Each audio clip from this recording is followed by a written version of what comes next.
That'd be fine. That'd be fine. Would love to have that. Okay. Okay. So I'm going to put you on speaker. I need to, there's someone at the door. I may just go check. I'll be right with you. Please hold on. Thank you. Sure, sure. Thanks, Doctor. Good morning, Sonia. How are you today? Good morning, Dr. Hill. How are you? I'm good. I'm doing well. Thank you. Someone's having difficulties getting into the system, so Douglas is. Oh, okay.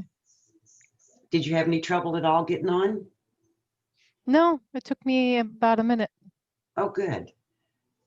How's your week been?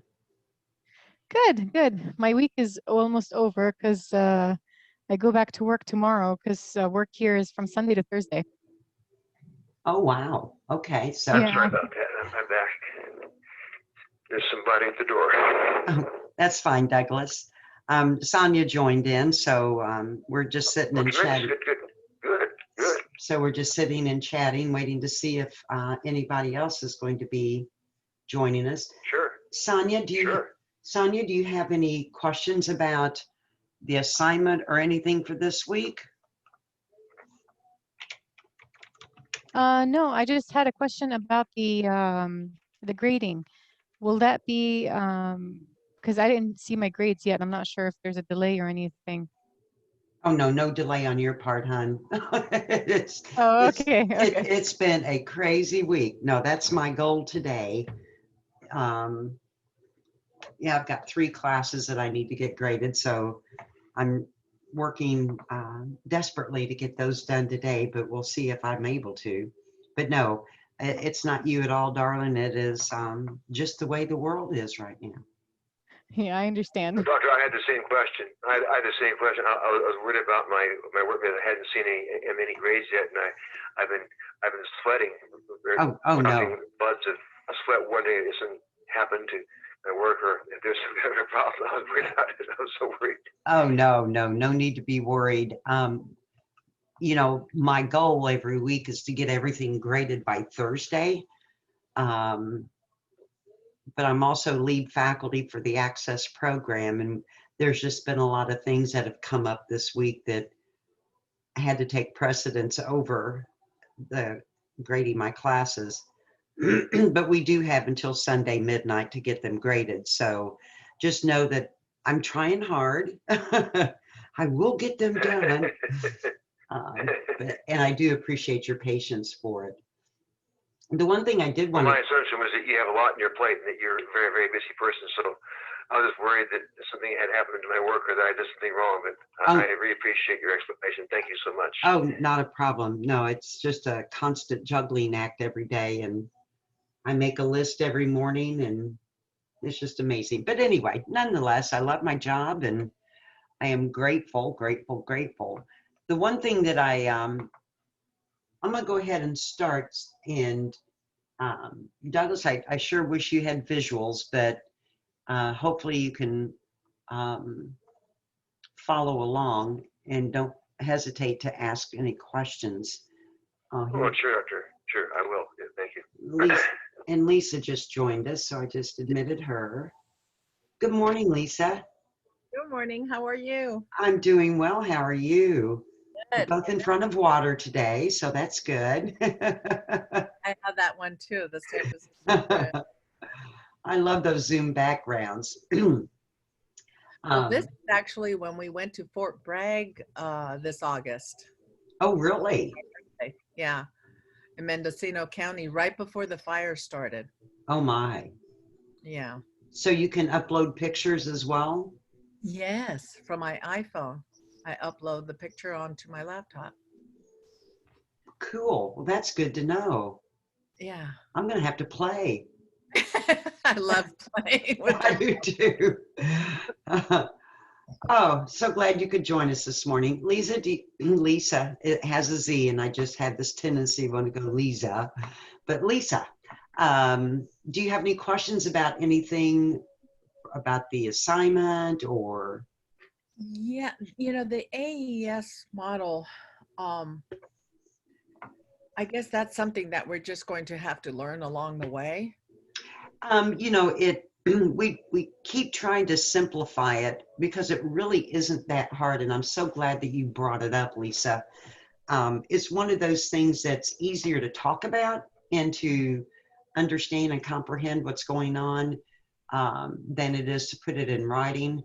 And that is one reason why I like to hold these Saturday morning chats is, but the AES model, it is like the cornerstone or the framework for critical thinking. Mhm. And of course, you know by now that AES stands for analysis, evaluation, and synthesis. And it's something that we do every single day of our lives. We just have never labeled it or been able to, you know, look at it in that respect. For example, when you get up in the morning and you're stumbling around and you're thinking, what am I going to wear today? Well, I wore this yesterday. I want to save that for the meeting for next week. I feel like blue today, so I'm going to go blue. You know, so there you've had analysis and evaluation and synthesis. You know, I analyzed what I have worn, what I plan to wear. I look at both of those, and that's evaluation. And then the synthesis is coming up with the decision, something new, something different. So when it comes to AES for the dissertation process or any writing that you do at this level of education, what you do is you know, for example, one of the assignments in one of my other classes, they had to go out and find 2 articles. Oh, you guys did this in Res 709. You had to find a qualitative article and a quantitative article. You had to analyze and evaluate those articles. And and through that analysis and evaluation, you became more cognizant of the similarities and differences of qualitative and quantitative methodologies. And having that additional knowledge provided you guidance on the methodology that you were choosing for your study. That's the synthesis. So I also thought the synthesis was trying to connect all the paragraphs throughout the dissertation. That's a summary or a conclusion. Yeah. To try to keep you on point, focused on what your topic is about, right? That is the summary or the conclusion. Great questions, Lisa. Great. When it comes, Dr. Hill, oh, I'm sorry. No, go ahead, sir. Thank you, Dr. Hill. And ladies, Sonia and Lisa, I'm on the phone. This is Doug Shirky. Is asking, will we be focusing on analysis over and above synthesis and evaluation when we're actually writing our doctoral thesis in 3 years, or will we be essentially just balancing and adjusting as we go? Great question, Douglas. And for example, in chapter 2 of the dissertation, that's your literature review. And that is where you're going to be providing the reader with, and excuse me if you see me closing my eyes when I'm talking, it's easier for me to focus when I do that. In chapter 2 of the literature review, your goal is to go out and find as much literature as you can on your topic so that you can build an argument or a defense for that topic that you have chosen. And when you go and find these articles, when you're reading an article by itself, you're doing nothing more than just analyzing the information that's in that article. Say, for example, you read an article by Hill, and Hill is describing a quantitative study that occurred and the results of that study, and it's in the topic of your choice. But as you analyze that information from Hill, you realize there's a little bit of information in there that I can use to help build my argument for my topic. And then you go out and you find 3 or 4 more articles and you analyze each article individually. And as you read those articles and just know that as you read those articles, you're doing nothing more than analyzing them. You're doing each one individually. And let's say you come up with 4 or 5 articles that you have analyzed and you've gotten a little bit of information from each article, then you're going to start evaluating. And this is very simplistic in the way I'm explaining it, so remember that as well. So Hill identified one item. Smith identified another item. Hanks, all of these different researchers are finding different pieces about the topic of your choice. And then you start evaluating, well, Hill stated XYZ, yet Smith stated ABC, yet therefore. And the yet therefore is going to be the synthesis. You're going to put the information that you've gathered from those different authors and come up with your new thought or idea or segue into your discussion. Does that help? It sure does. And that's helpful to me because I've been researching the past 2 weeks, Doctor, in blocks. I already have a game plan about how many newspapers, periodicals, peer-reviewed articles, peer-reviewed books. I like to read books that are peer-reviewed. I'm going to use, but this osmosis, Doctor, and tell me if I'm doing something wrong. When I find an article that really analyzes very, very cogently and clearly, I tend to take a tributary off stream, and I essentially go with my good instinct, and I begin to introspectively, if you will, I review other articles that I had no idea I would ever even comport. I find myself on these indeed side roads, if you will, investigating other articles I had no idea in 1,000 years would ever come about. Yeah, exactly. And so I have a game plan, but the game plan usually throw out the window. Yeah, and that is the AES and the critical thinking component, and coming up with your new idea, thought, whatever. It can only happen. You've got to get out there and you've got to read the research. You have to read until you can't digest anymore. But as you are reading, you need to take notes of what one author is focusing on versus another author. And the more you do this, the easier it's going to become for you to sit back and just digest everything that you've read, whether it's 5, 10 articles, whatever. Just sit and think about what it is that you've read, and then start writing from what your thoughts are. And what you write from your thoughts, from all of the information that you've gathered, that is the synthesis. That is you finding your scholarly voice. Right. So. What I like to do, Dr. Oh, I'm sorry. No, go ahead, sir. No, I'm sorry to go. I was just thinking, ladies, what I've been doing all my life, especially the doctoral program, is to first go to just old-fashioned pen and paper and take copious notes, as you were saying, Dr. Hill, on everything I've read. And I probably, as you've noticed, I probably use more sources than required. Sometimes I doubt the wisdom of that.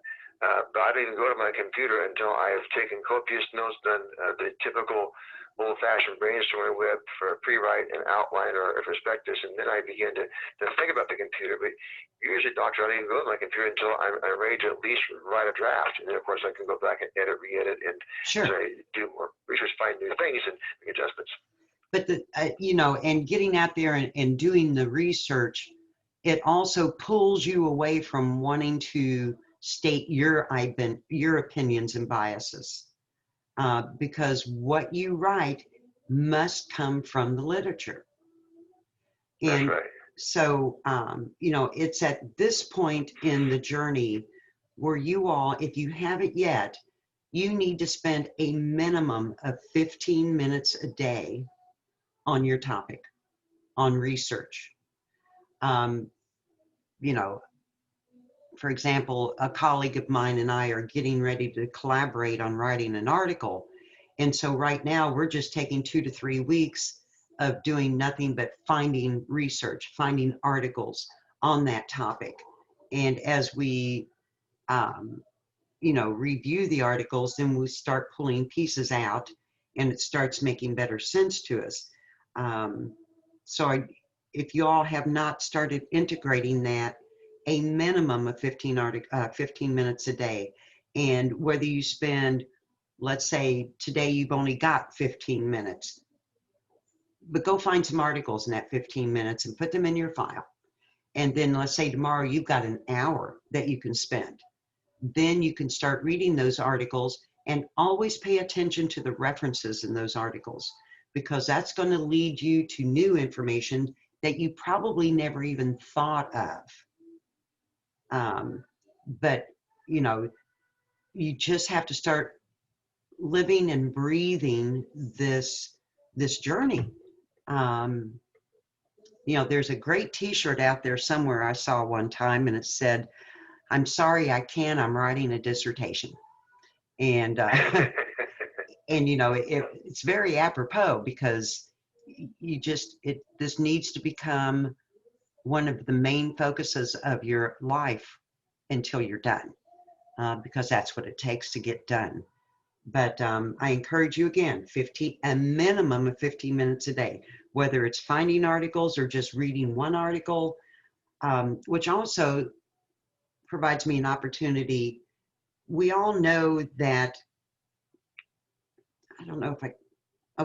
so in the dissertation, I'm sure you all have downloaded that dissertation guide and the dissertation template, and Right. You've noticed that there's 5 chapters, and each chapter is focused on one specific thing. What you're working on in Res 709 and in Doc 714 will end up morphing into your chapter 1 of your dissertation. That is the proposal for your dissertation. Chapter 1 is, when you look at a completed dissertation, chapter 1 is the introduction to your study. You're providing the background, you're providing the problem, the purpose, the research questions, the methodology, the design, the significance of the study, the theoretical conceptual framework. You're just introducing those pieces in chapter 1. In chapter 2, that is the literature review. That is where you do a deep dive into your topic and all the research that's been done on that topic, historically and current. Current is 5 years or younger. Historic is anything older than 5 years. So you want to make sure in that current section, this is something that you have to go back through continually to make sure that those dates are updated, that they're within that 5 years. Because at the very end, you don't want your chair, URM or PV saying, these are too old. Because then you're going to have to take another day or 2 out to find new articles to replace those with. Okay, so I digressed, excuse me. So chapter 2 is the literature review. And that's where you're going to expand on your discussion about your methodology and design. You're going to expand on your discussion about your theoretical and or conceptual framework. And then chapter 3 is the methodology section. That is where you really go in depth and defend the methodology that you have chosen, why you have chosen it. If you're choosing qualitative, then you have to defend why a quantitative study is not the best fit. The same with the design section. And that's where you also present how you're going to gather your data and how you're going to analyze that data. So you need to become very proficient in the methodology that you've chosen and the design that you have chosen, so that you can provide a well-structured discussion in chapter 3. Chapters 1, 2, and 3 is what you're going to present to your committee, well, to your chair and your URM. That'll be in Doc 741. You'll be presenting those first 3 chapters. It's referred to as quality review methods. That's where they're going to sign off on, yes, you've got a good chapter 1. Your chapter 2 is good and solid. By the time you get into 741, we don't want to put a page limit on it. And the only reason I'm going to give you this page number, this number of pages for chapter 3 is for your goal. Sometimes it depends on if there's not been much research on your topic, you're not going to hit that 30 page. If there's been a lot of research on that topic, you're going to go over 30 pages. But the comfort zone is 30 pages. And that's in 741. So you have all this time from now until then to really build on your literature review. Really get out there. And guys, I cannot stress enough, go into ProQuest, find some current completed dissertations.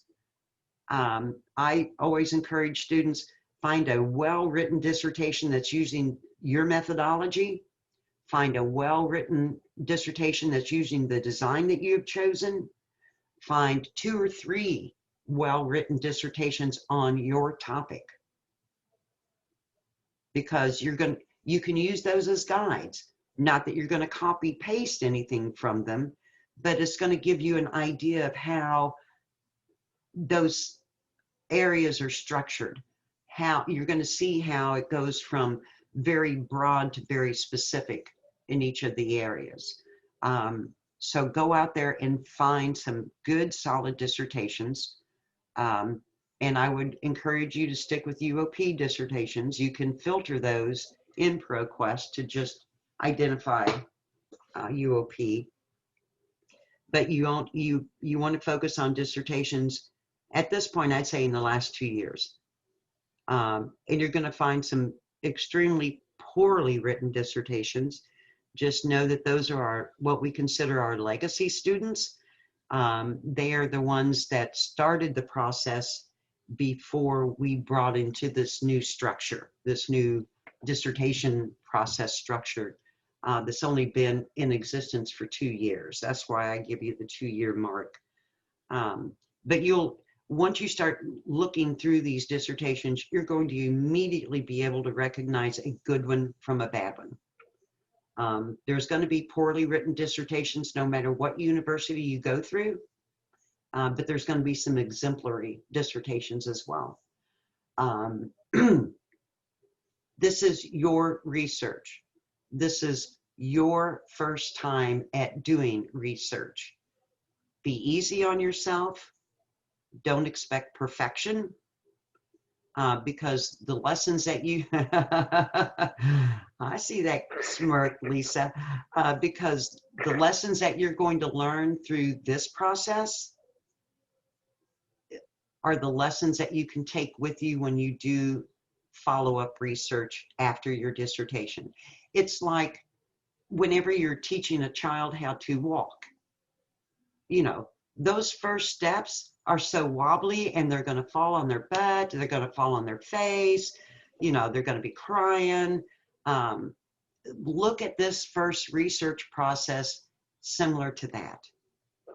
It takes a couple of months for that child to really get a good footing and understand how to use their legs properly. It takes a lot of conscious effort at the beginning of them learning how to walk. In their little brains, you can only imagine that they're going, oh, I've got to put this foot forward. Oh, Jason just joined us. Let me admit him. Jason is connecting to audio. Good morning, Jason. How are you? Good. How are you doing? Doing well. We were just in a discussion on the dissertation process. Hi, Jason. Still here. And Lisa, where did I leave off? Sonia, somebody help me out here. You're on mute. There you go. Yeah. You're talking about researching and the need to walking. read so many sources and Walking. but not be too hard on yourself because Walking. it's a work in progress. Thank you, Douglas. Yes. Yeah, it's the analogy, Jason, is to be easy on yourself in this first research that you're doing. And just know, and I was given an analogy of when a toddler first learns to walk. And I want you to think of yourselves in this situation. You're just learning to walk. You're going to have to consciously think of each step that you take until it becomes common knowledge. Okay? So this is your first research venture. And we're not expecting perfection, but we're expecting to see progress from each dissertation class to the next dissertation class. That is why it is so important for you to take the feedback that is given to you at any stage, at any class, and incorporate that feedback, because you're learning to walk. You know, at the very beginning of a child walking, we hold on to their little hands. They wrap their little fingers around our fingers, and we walk with them. That's what we're doing with you all right now. We've got a hold of your hands. We're not going to let you fall. But you're the one that has to do the walking. You're the one that if you don't understand the difference between qualitative and quantitative methodologies, it is your responsibility to go figure it out. It's good to have discussions with your faculty, but do not expect them to hand feed you. It is something that you have to learn. That is called becoming a self-directed learner. If you come across, you know, let's say that you're in 723, you're working with your chair and your URM, and your URM says, you know, I think you might have a Delphi study here. Well, what's a Delphi study? We'll go figure it out. You know, you've got an expert telling you, this looks like a Delphi study. Now it's your responsibility to go figure out, what is a Delphi study? What are the processes of doing a Delphi study? And then gain an understanding and a knowledge of why your university research methodologist made that suggestion to you.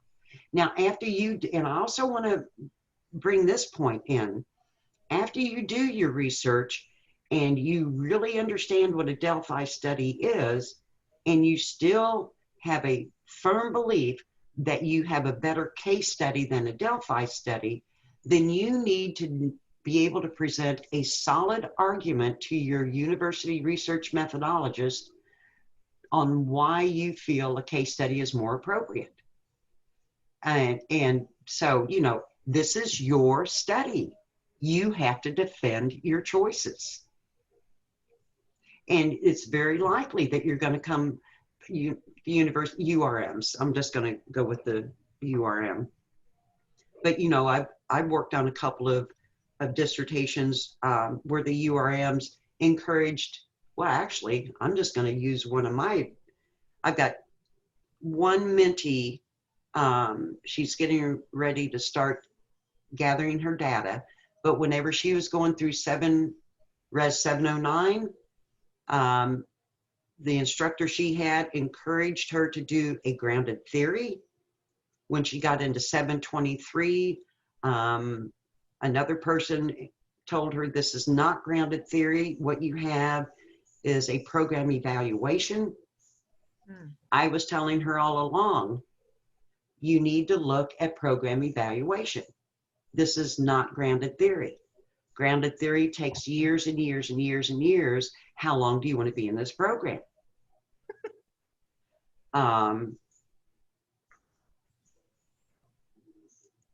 Okay, but we won't go there. But anyway, so, you know, after wasting 6-7 months, she realized she had a program evaluation and not a grounded theory. But she had to figure that out herself. But just know that this is your research. You have to defend the choices that you make. And whenever you go to defend those choices, you have to substantiate your argument with the theorists that are out there in the field. Hence again, get out there and start doing the research, guys. Start reading. Okay, so where I was going way back when with the organization of the dissertation process. When you start looking at these articles, you're going to see that they are organized basically the same way. The articles are organized basically the same way as a dissertation is. You're going to have your introduction. They're going to present their methodology. They're going to present their design. They're going to present, you know, their data analysis and all of that stuff. It's all in sequence. So whenever, let's say you're wanting to find out more about a Delphi study, so you go and you look for the theorists, and always go to CDS Central first and look at that dissertation guide.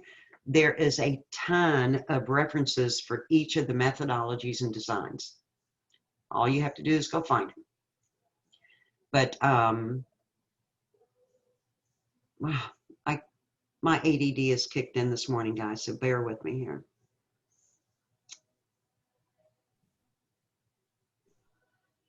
Lisa, prompt me.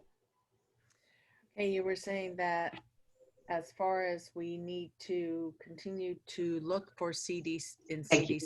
Okay. Thank you. So whenever you're going out, we're busy.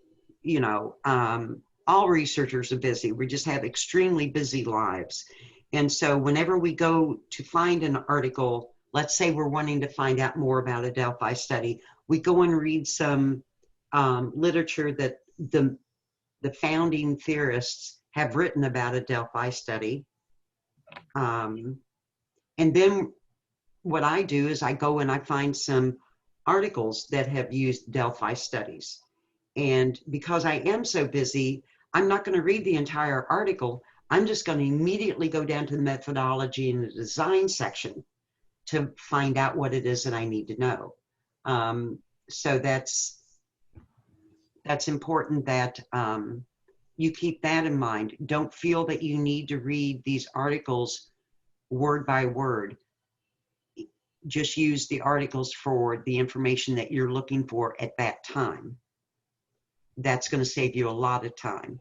And Jason, before you joined us, we were talking about it's important at this conjecture of the process to set aside a minimum of 15 minutes a day to do something on your dissertation, whether that is going and finding articles, whether that is going and reading those articles that you have found, whether it's, you know, let's say you've read an article that really helps clarify the argument that you're building for your methodology section.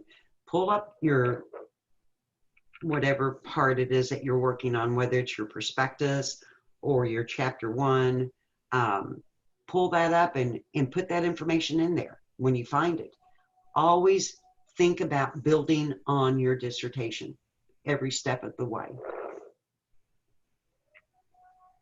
That makes a lot of sense, because there could always be something new that will cause modifications to become necessary too. Absolutely, Jason. And earlier we had discussed in chapter 2, whenever you're writing your literature review, you'll have a historical content section and a current content section. And that historical content section, you want to present to the reader the history of your topic. And that can be literature 5 years or older. Now, there's also a current section. And in that current section of chapter 2, everything in that section has to be within the last 5 years. And that's something that as you progress through the dissertation process, you want to continually update that literature so that at the very end, you are within that 5 years for that current content section. So thank you for bringing that up. Doctor, I'm trying to keep my literature review to very contemporary articles. I'm trying to go past 2013. I'm trying to spend, and I've been very hard myself, at least an hour a day on my topic alone, in addition to, of course, hours on the current assignments. And to me, that's not even enough. I can spend 8 hours a day on my topic, but I've been keeping everything, doctor.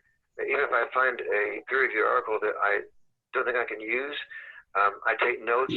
I have looking at 3 notebooks right here next to me, and I don't throw anything out, but I just have to go back simply and organize it, and that's the challenge. That is the challenge. And, you know, there's a lot of really good programs out there that you can use to file all of these articles that you're finding. There's even one, Yes. there's even one in the library that you can use. Oh, good. That's good to know. Yeah. I need to access that. As soon as we're done with the meeting, I'm going to go to the library and look it up, because that would be a big boon. I have litany's information, not only on the first 2 papers for your class, doctor, but for my topic, I have just reams. I'm amazed at how much I have, but that's good and bad. Good because I'm doing the work, bad because I have to, at some point, sit down and do a very serious step-by-step work in progress. But yeah, I'll look that up in the library as soon as we're done. Are they still using RefWorks? Do you know? Yes. Yeah. I believe that's their filing system. And there's other ones out there that you can use as well. But yeah, find a good filing system so that you can just drag and drop those articles into that file system. So that way you'll have everything that you need. Because, you know, maybe a year from now you'll go, oh, I remember reading this article about, and then, you know, you can go back into your file and find that article and use it. Yeah, I have this. That's a good idea.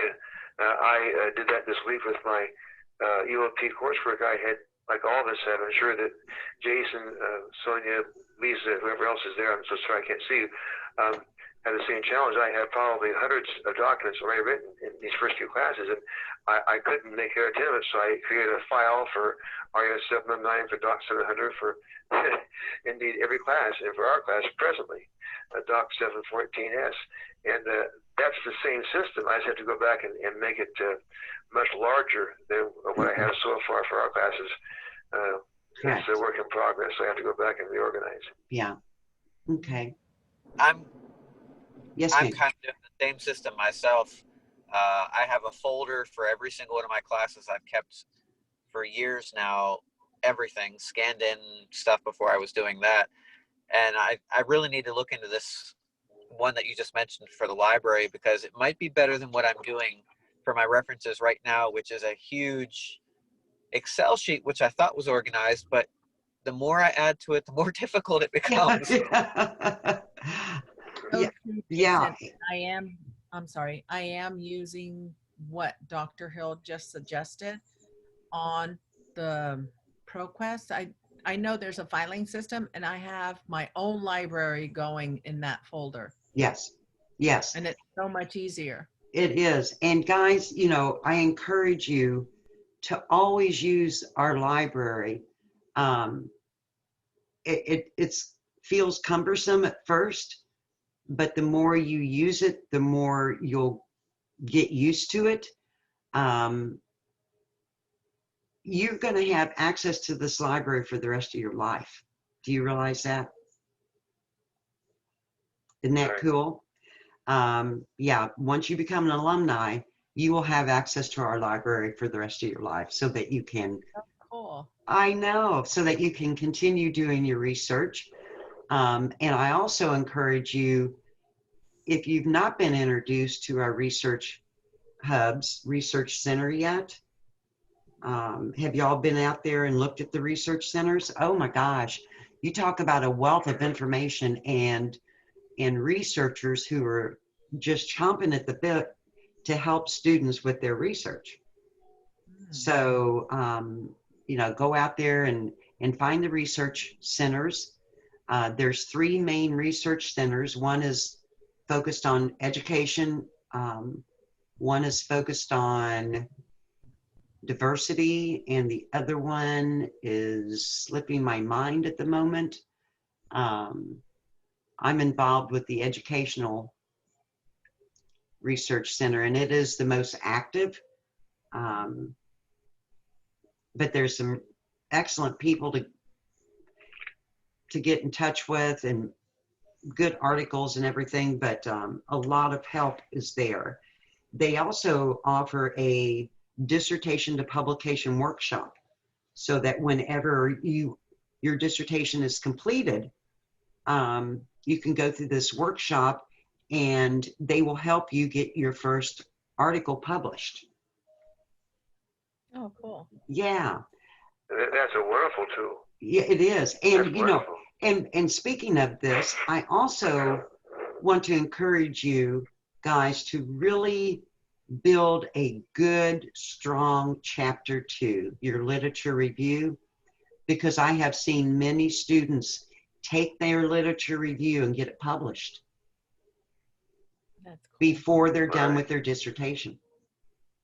Right. So, you know, that chapter 2 is a crucial piece to your study because it is letting the reader know you know what you're talking about, you've done your research, here's the historical part to this topic, here's the current portion to this topic.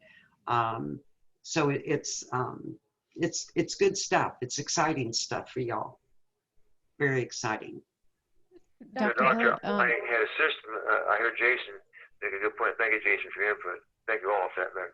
But I had a system. Well, I want your input, Dr. Hill, and my classmates as well. I had a file for Doc 700 because everything is out of control. One for 714 as a current course, and I already have a litany of information, which is wonderful. One for indeed RES 709 and so on and so on. But I found that that's already adequate because I have so much information, so many indeed files, and so many peer-reviewed articles that I've been researching that I have to reorganize it into not just class to class, but I have to look at it from a design, in my view, and please tell me if I'm wrong, and a perspective view. I mean, some will be qualitative, some quantitative, some mixed, and I have to figure out what design each one falls into, if any. Well, But I'm thinking about having to recategorize this more carefully because course to course isn't working for me. absolutely. And once you identify a methodology and a design, and I would say wait until 723 to start gleaning your files. But once you have a set methodology and design for your dissertation, you can start thinning out your file a little bit.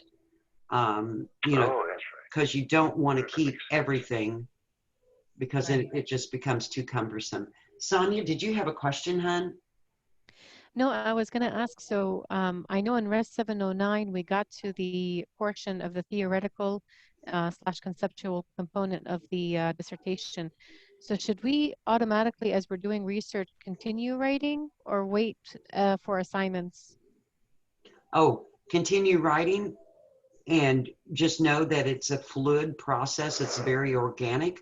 It's going to be changing depending on where you're at in the program. You know, going back to the analogy of a child learning to walk, you know, once you get your good footing, then you can go get a pair of shoes. Okay. Okay. Good question. Okay, sounds good. That is a great question. I had the same question, Doctor, and thank you. Is that Sonia? Sonia. Yes, thank you, Sonia, and thank you, Jason and Lisa and Doctor. Real quick, I don't run out of time, but I have not actually written anything new since week 1 of our course, but I've taken probably 50 pages of notes. And my question is, should I just keep taking notes until we're given an assignment that directly relates to my topic, or should I begin to, as Sonia suggested, keep writing? Right now, I have a whole litany of notes adding to what I had for RES 709. At this point in our class, Douglas, I would hold on to everything because towards the end of this class, we're going to be taking what you did in Res 709 and build on it. And that's going to be your prospectus. That's going to be the first deliverable of the dissertation journey. I really wouldn't start thinning out your, you know, I don't know at this point if I would encourage you to thin out your files at all. It's not time to get those shoes yet, Douglas. Yeah, when it comes, Doctor, thank you, Dr. Hill, it comes to research, I'm kind of like a pack rat. I just keep everything. Oh, I do too. And I've had some peers, wonderful people, very intelligent teachers say, Douglas, you should throw some of that away. You're going to drive yourself nuts. And I say, well, but you never know. At the worst moment, I can say, oh, I need that article, but I thought I was being so cute to organize it, and now I don't have it. So that's why I keep everything.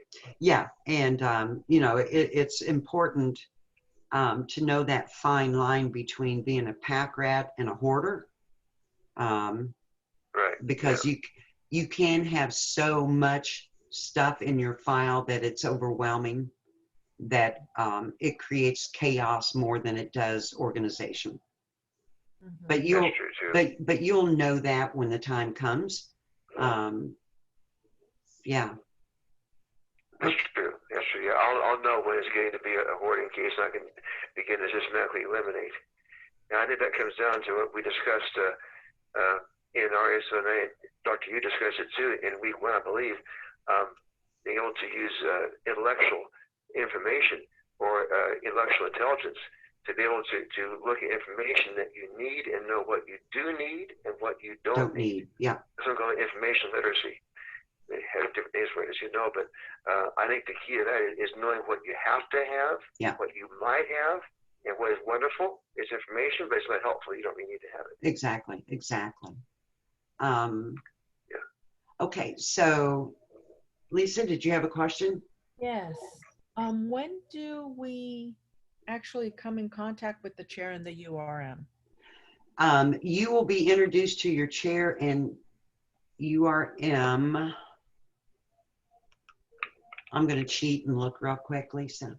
Okay. I want the first thing off the top of my head is I want to say 7:15, Okay. which I believe is correct. Let me pull up CDS Central, doctoral journey.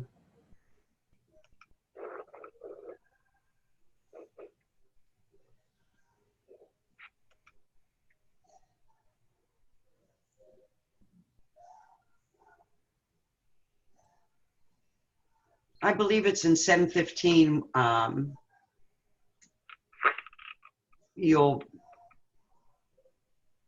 Is that? It used to be 7:23. And I think they've just recently changed it. Let me get into another document real quick. Thank you for your patience. I know in 7:15, it's doctoral seminar 1, and that is the deliverable for that one is your precis.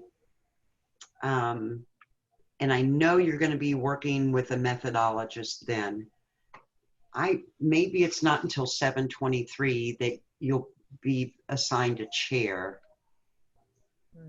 Let me look at one more document here.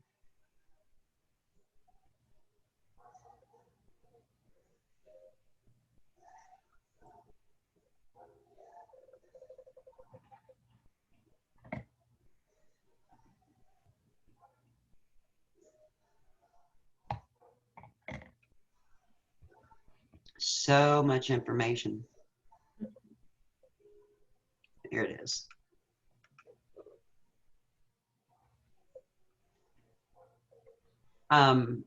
Just for your FYI, when you go into CDS Central, go to programs. Let me go back to welcome.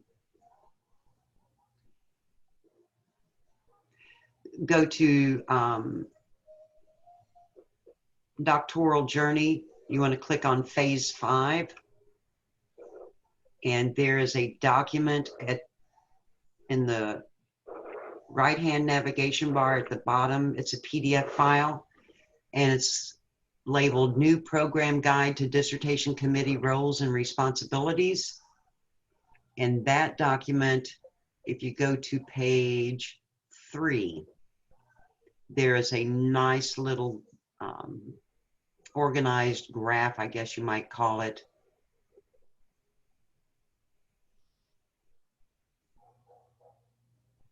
Oh, great. Thank you. I'll go through that today. Yeah. Yeah, that has a wonderful tool. Thank you, Dr. Hill. And thank you, classmates, for mentioning that. It doesn't specifically, well, if you go through there, it's not as organized like I would like to see it organized. But you can pull it out through there. I believe it's a 7:15, you're introduced to your URM, because at that stage, they want to make sure that you have a solid problem and purpose statement that are aligned to your program of studies, that your research question is aligned to your purpose statement, and that your methodology and design are aligned as well. And that is when you work with your URM. It is in 723 when you will work with your chair. And that focus in 723 is chapter 2. So the sequencing of the courses is in 715, you're still working on that chapter 1. This is my intent. This is where I want to go with my study. And in 715, the deliverable for that is your precis, which is an outline of what your study is going to be. And it's basically just a buildup of what we're going to be working on in this class, which is a buildup of what you started in 709. But in 723 is when you're assigned a chair. And the chair will be the instructor of record for that class. Your URM will also have touch points during that class to make sure that everything is like it's supposed to be. But chapter 2 is going to be the focus of 723 to make sure that you have a good solid start on 723. Did that answer your question? Yes, thank you so much. That's so Probably more information than what you were wanting, but there you got it. There you go. I appreciate it. Jason, did you have a I think question? right now I'm more in a pre-write stage, Dr. Hill, because I'm still in the brainstorming and webbing section. And of course, being a high school teacher, I deal with that half for over 40 years, but I'm still really far from literary review, conceptual framework, or framing the study. I mean, I've obviously been doing those things, don't get me wrong, but I can't kid myself. I'm still really, to put it in elementary terms, I'm really still brainstorming and webbing, just in my information, taking copious notes and trying to organize a little bit as I go. Yeah, and you're right where you need to be at this point, Douglas. You know, don't set. Good. I was worried about that. Yeah, don't set too high expectations. That's why, you know, I think that's one thing that we falter at as your instructors is we take so much for granted because we've been doing this for so long. And I keep telling my team, you know, you need to reel back and put yourselves in their shoes. They're just babies. They're just newbies and they're learning this stuff. That's right. So don't set too high of an expectation on yourself. That's when you get discouraged and that's when you quit. So just know that that can't happen. That's right. You're absolutely right. Just know at this point, you are where you are supposed to be. Don't compare yourself to where somebody else is. You are where you're supposed to be. Just continue doing that research. Continue gaining an understanding of all these bits and pieces, of all this stuff that's being thrown at you. Just keep working at it, keep integrating it and assimilating it in your brain with all the other information that you have. If something doesn't make sense to you at this point, just keep moving forward. One day, I promise you, you're going to sit back and go, oh my gosh, I get it now. I get it now. I see where these connect. It doesn't happen at the same point with everybody. Everybody's different. So just be patient with yourself. Be kind to yourself. Do not beat yourself up. Just know that you are where you're supposed to be at any given moment. Do not compare yourself with anybody else. I'm very glad you said that because I had some peers, very well-intentioned people, Dr. Hill and classmates, very well-intentioned veteran teachers who have told me that I should be already on my exercise framework, and you know, I don't want to be unkind to anybody, so I don't argue with them. I listen politely, but they can tell that I don't really believe it. In my view, is I'm just trying my best just to keep on researching, just to keep put one foot in front of the other. Now, the way we've got the dissertation program set up now, the process, the journey, it is sequential. It's step by step. You know, it's like in Res 709. Right. That was to introduce you to qualitative and quantitative methodologies, different research designs. That research plan that you built on in 709, you really weren't expected to put much in those sections. It is just a basic, this is my understanding of this at this point. This is my understanding of this at this point. And that information that you got in 709, you're bringing this over into this class so that we can add to it a little bit more in each of those sections. So that whenever you get into 715, you have a much better understanding of what methodology and design is, how the alignment of your problem, purpose, research question, methodology, and design, how those need to tie in together and talk to one another. They have to flow. It has to be sequential. So we've got it set up to where it's incremental so that you don't become overwhelmed. But individuals have a tendency, especially type A personalities, not that any of you are type A personalities, but you know, the type A personalities have a tendency to go, I've got to understand this now. No, you don't.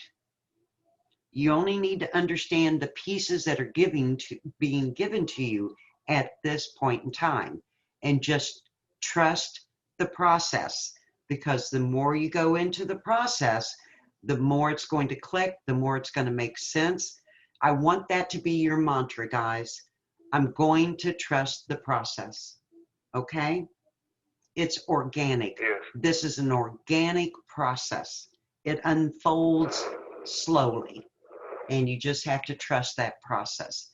Before our time is growing nigh, but before we go, I want to make sure that we have a discussion about the assignment for this week. This is really a cool thing to do. Your goal is to find a non-peer-reviewed article. And with everything going on in the world right now, guys, it is going to be so easy for you to find an opinion-based article. It can be off the internet. This is one of those rare moments where you're encouraged to go into the internet and find junk.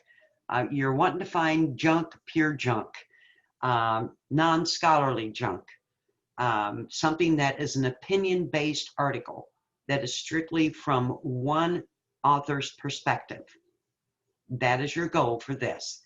And what you're going to do is you're going to break that article down, going through that process of deconstructing a non-scholarly text with that worksheet. And going through that process, you're going to gain so much insight and information on the difference between scholarly and non-scholarly. So that immediately, whenever you are looking for material for your dissertation, you're going to be immediately be able to recognize, I can't use this. This is garbage. I can't use this. So that's what this assignment is all about. It is to introduce you to junk that you will never use in your dissertation, but to be able to really appreciate peer-reviewed literature, you really, really need to analyze, evaluate, and synthesize junk. And that's exactly the steps that you're going to be taking.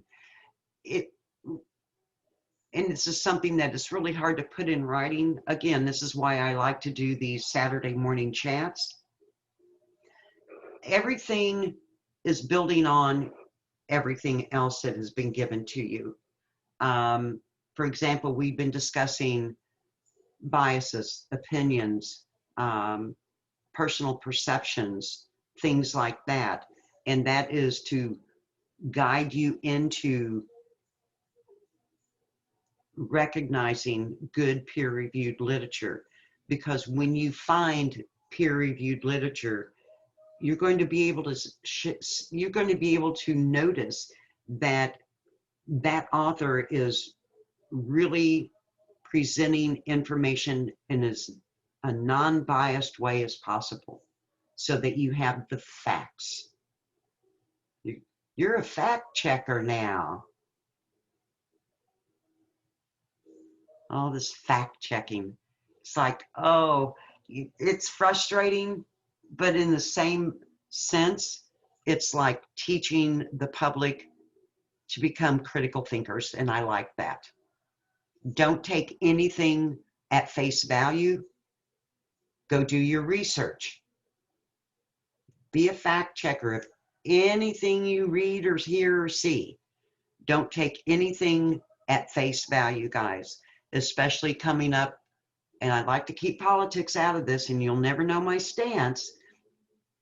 But with this election coming up, in all honesty, guys, now I'm an old person, been around for a long time.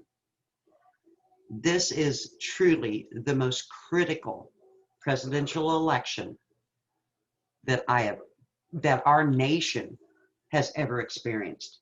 We are on the verge of going socialist. And it's important that and we don't want to go socialist. We don't want to end up Russia. We don't want to end up China.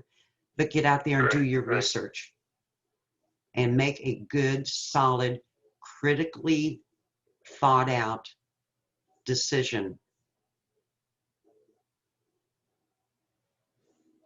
on everything in your life. Oh, Jason. Yeah, Jason said last night was horribly sad for the country. Losing, Ruth. It's Yeah, not just that she was Dr. Ginsburg, right. an amazing woman, but she will be replaced very quickly, and the balance of power is going to be far too off, 6-3, and it has me terrified. I don't want to take sides in it. As you said, we don't want to talk about it, but it has me terrified. And I think what you're saying right now is we need to be analytical, almost paranoid to a point, and analyze, never trust face value on anything, and do our research. Absolutely, Jason. And, whether you lean to the left or whether you lean to the right, neither one, from my perspective, is a 100%. And so this is just a critical point for our country. And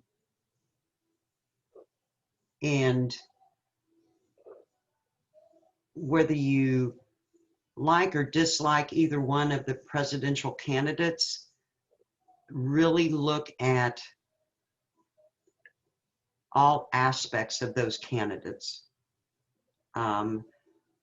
There's a part of me that I'm not going to go there, but anyway, it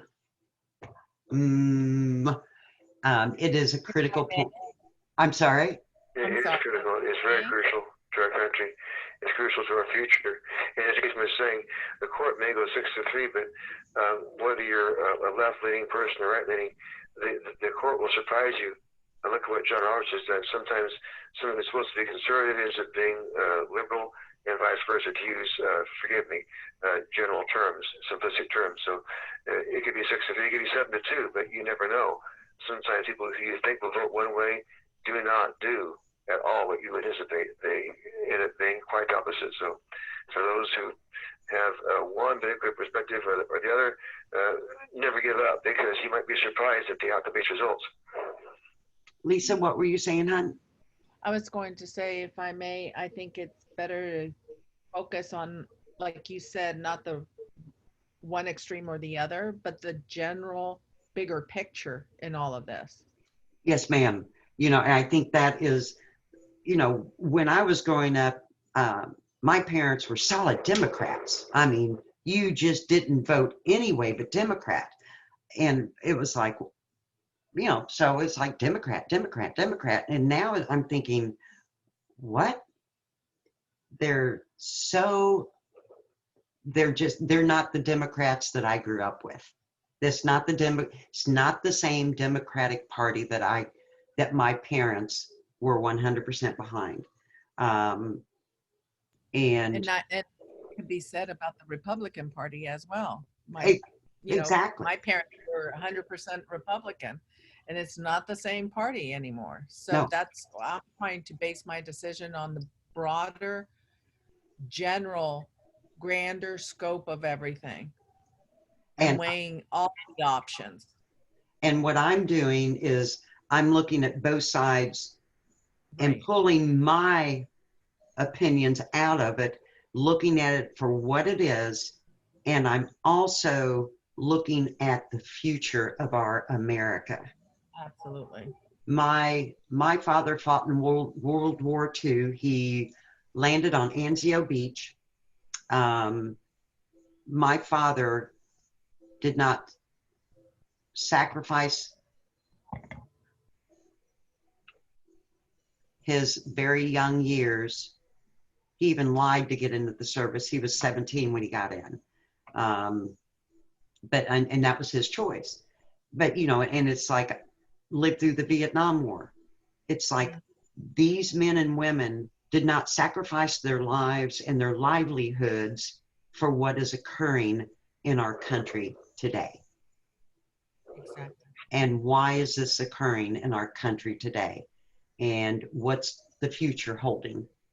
If I go left, what's the future going to look like? If I go right, what's the future going to look like? What's going to provide us the most stable American society that we can possibly have, and still honor Ellis Island? You know, there's just so much. Honor our Constitution of unity. Yes. Right now we are not unified. And it just literally, it breaks my heart. Yeah, I've never seen a time where the country is more terrified with disunity. I've never seen a time where there is more infighting. But one thing we can take heart in is that whether you're left or right, is that the party names are just that, they're just names.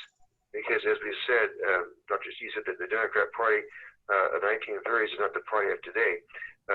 Both parties will do a pendulum switch in a generation. And so when it's big government now, it can be small government in a generation. Yeah. The Democrats now can be like Republicans long after we're all gone. We don't know. So the saving grace is that platforms do change, just as names change. Names are really meaningless. The key is in the platform, and platforms too will change. Oh, so the switch will come. The platforms there's always hope. There's always hope. The platforms have flip-flopped. Jason Stead agreed, and America is a constitutional republic, not a democracy.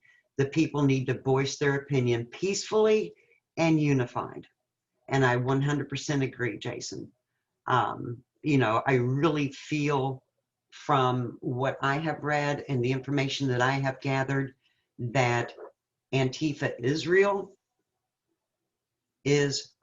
not Israel, but Antifa is real, and that the socialism is boy, we just need to be careful, guys. We just, you know, it's our children and our grandchildren's future. Exactly. It's not just about us and our biases. It's about everyone and everyone, how it's going to affect the future of our nation. And I also feel that it could go into a civil war if this division continues. Honey, we're already in a civil war. Yeah. That's what scares me. You know, it's these radical organizations are taking over some major cities. And, you know, is it coincidence that these major cities are democratically run? I don't know. You know, I know in Texas, you're not going to see any of that down here. They will meet you at the border. As, you know, whenever the NRA was under fire, it was so funny. The one congressman or representative from here in Texas got a hold of the NRA and said, just leave New York and come down to Texas. We still believe in God and guns. And it was like, we do. Yeah, we do. Anyway, Does anybody have any questions for me about any classroom stuff? The assignment this week, it's cover page, reference page, and worksheet, or we write our own document using the worksheet, the material that we fill out on the worksheet. That's a great question, Jason. What you can do is just take that template instead of reinventing the wheel and just add a title page to it. Thank you, ma'am. My pleasure, sir. See, Doctor, I couldn't quite understand Jason's question. Are you saying that we complete the worksheet and use that as a foundation for our paper? Yeah. Okay. Yeah, you can just add a title That makes page. sense. So, well, I've been working on, Doctor, please tell me if I'm wrong. I've been working feverishly on both of them. I have the worksheet. It obviously answers the questions completely. And I also have my paper. I have my title page. I have the actual paper, and then I have the worksheet. Then I have my reference page that I'm working on right now as we speak. Is that what you want? They can be one document. You can take that template, that worksheet, and you can add a title page to it, and you can add a reference page to it. You have the same question I had, Douglas. She's just saying, so we just do the worksheet, add a title page at the beginning and a reference page at the end, and that's it? Yes, sir. Because originally I was going to do exactly what you're doing, Douglas, and put it all Yep. together. Yeah, you can just make it one document. So, I'm sorry, I'm so confused. Forgive me. And thank you, Jason, for your input. Thank you so much. So what we're saying is you want a title page for the paper reference page, and then a title page for the worksheet. No. Worksheet No. Keep this simple, hun. I want you to take that template, that worksheet, and after you're done with that worksheet, then just simply, you can take your enter bar on your computer and push that down to a second page in a Word document and add a title page to it. No? So you're saying that we can combine, and forgive me for being confused, we can combine the paper with the worksheet. Yeah. So you're gonna add a page before the worksheet. So the worksheet is our assignment. That and a title page and a reference is what she's saying. So we don't have to write a whole document this time around. No. The only thing that you're going to be submitting is that worksheet, and that worksheet will have a title page, and that worksheet will have a reference page. Oh, so you're saying, forgive me, folks. I'm so sorry. No, you're fine, Douglas. Forgive me. I'm just so confused, and you're doing a great job. It's not your fault; it's my fault. So what you're all saying is that, Doctor, you don't really want a Word document paper.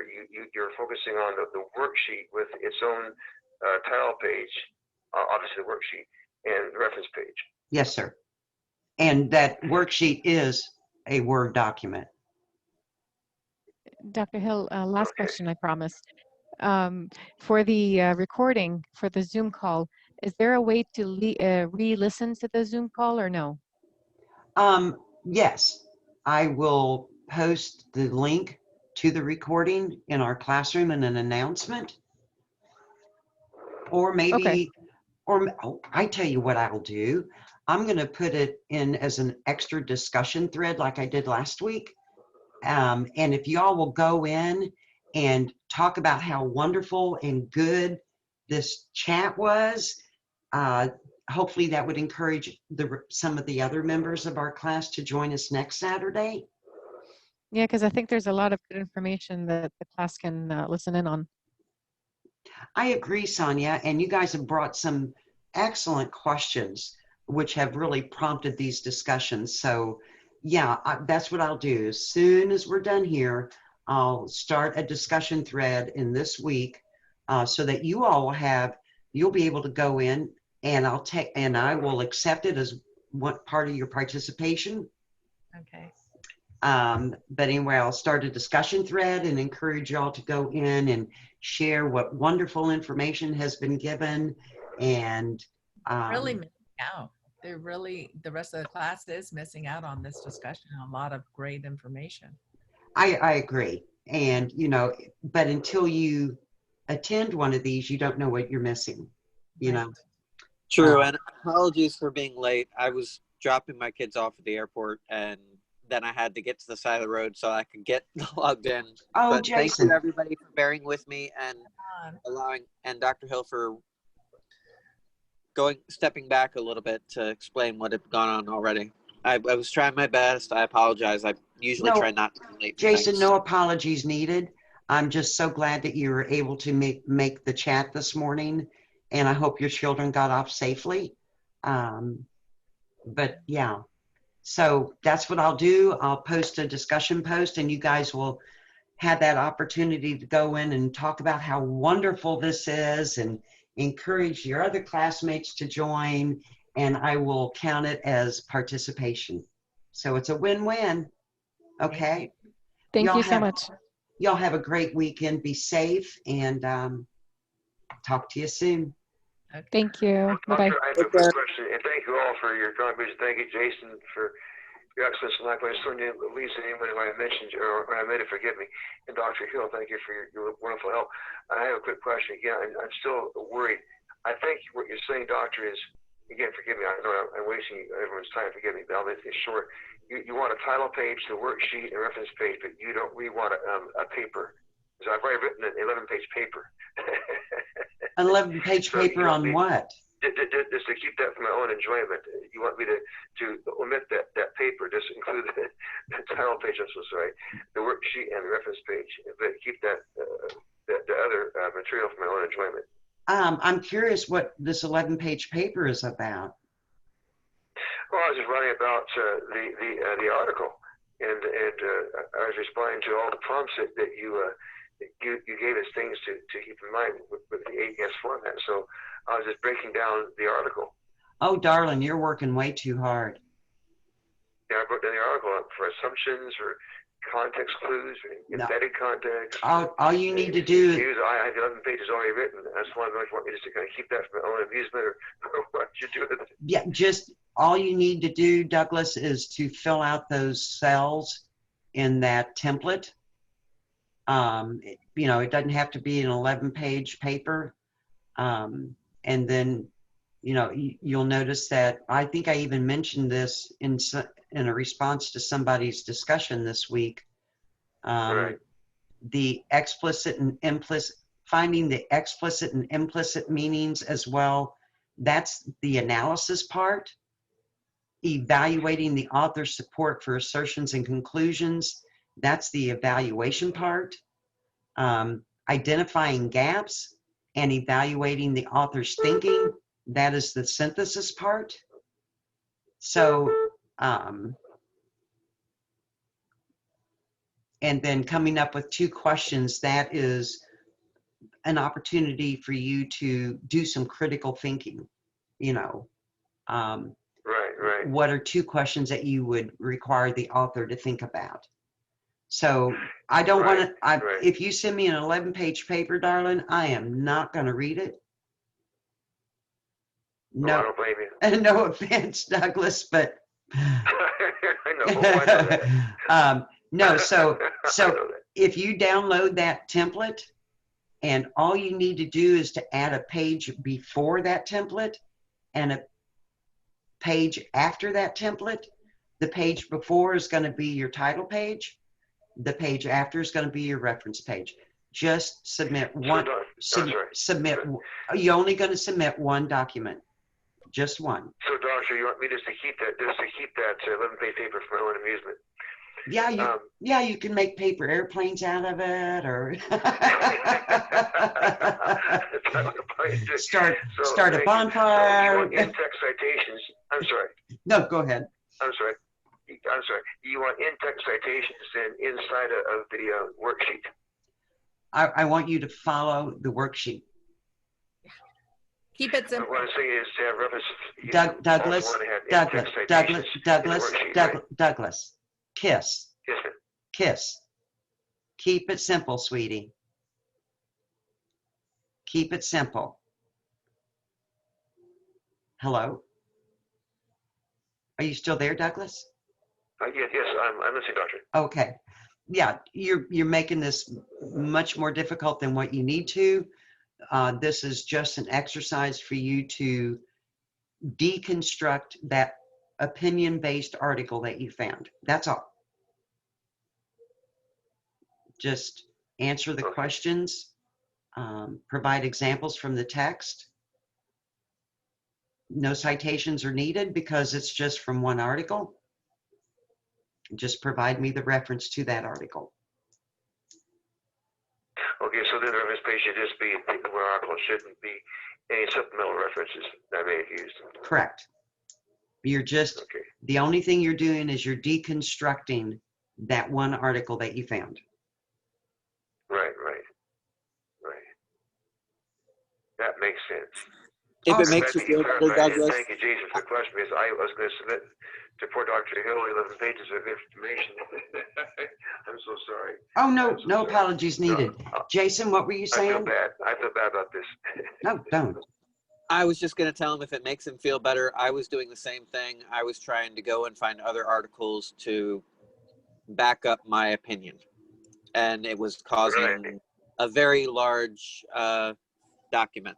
And now everything's been clarified. I think can be simplified. Yeah, keep it simple. Yeah, that's right, Jason. Yeah, it's a good thing that you asked the question. Thank you. That's a great question. I was going to submit Portrait Hill about 15 pages of material, and that would have just been absolute perfect. I'm so glad you asked the question. That was very, very appropriate. Thank you so much. Awesome. Would it be okay to download a template for Douglas from Sonia to everyone? No, what I Uh, was saying. Yeah, I'll tell you, Yeah, I was Sonia, prepared to wait a honor minute. you with 15 pages, Dr. Hill. Wait a minute, Douglas. Sonia, are you suggesting downloading a template in the classroom for him? I think that would be Yeah. awesome. Okay, I'll send it to you today, Douglas. Oh, thank you, Sonia. Thank you so much. Awesome. I sure You're appreciate welcome. it. Thank you, Sonia, for Thank you sharing. very That's much. great. It's very kind of you. My That's pleasure. collegiality. I like that. Okay. Any final questions for me? No, thank you. Oh, you. thank you all so much. Well, Have thank a you good all day. for your contribution. Again, thank you for the great question, Jason. I was prepared to send Dr. Hill 15 pages of material. She would have just gone cross-eyed looking at that, saying, "Oh my land, what has gotten in this man's head?" So thank you so much for the excellent questions that we clarified my confusion. I'm really very, very grateful. Y'all, Thank you, Dr. Hill, for clarifying. So I'll submit you a title page, the actual document, or in this case, the worksheet, reference page. I'll keep the paper for my own amusement and make airplanes out of that. thank you all so much for attending this morning, and know that I'm here for you if you have any questions. Have a great weekend. Thank Be you. safe. You too. Take care. Thanks. Have a Bye-bye. great weekend. Thank you so much. I sure appreciate it. And I'm so sorry for my questions. Douglas, don't ever apologize for asking questions. Not needed. Okay? Yeah, that's very kind of you. Very kind. Thank you all. Take care. You too. Bye-bye. Thank you much. Have a good weekend. Thank you now. Bye-bye. Bye now.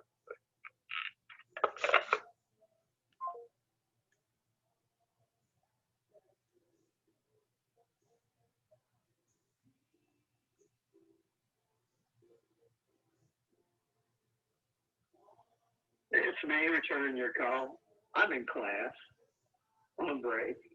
You can call me back maybe in about 30 minutes or so. Anyhow, talk to you later. Bye.